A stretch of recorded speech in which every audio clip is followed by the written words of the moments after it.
musicien, Gérard Van der Velde, qui achève son parcours au conservatoire en juin 1914, au moment où ont lieu les événements qui serviront de prétexte à une déclaration de guerre en chaîne des nations européennes.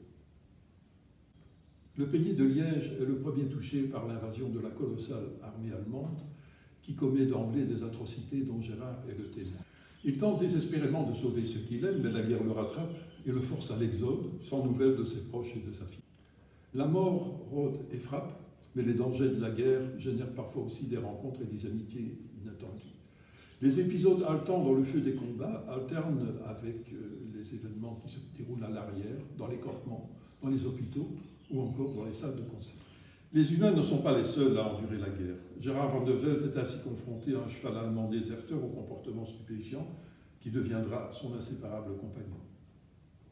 À Paris, il fait la connaissance d'une pionnière de l'aviation qui lui apprend à piloter, ce qui le fera entrer dans une escadrille de chasse de l'armée belge lorsqu'il sera en âge de servir.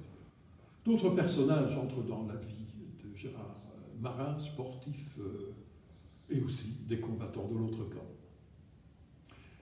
Il connaîtra également l'invasion de l'Allemagne vaincue où il laissera une partie de son cœur. Le temps des coquelicots met aussi en scène la poignée de responsables dont les buts criminels étaient fixés de longue date. Ces hommes qui ont délibérément provoqué une guerre et des massacres sans précédent et qui ont pu terminer leur jour en toute impunité. Le temps des coquelicots est un roman tout public où se reconnaîtront toutefois les musiciens, les aviateurs et les passionnés du cheval.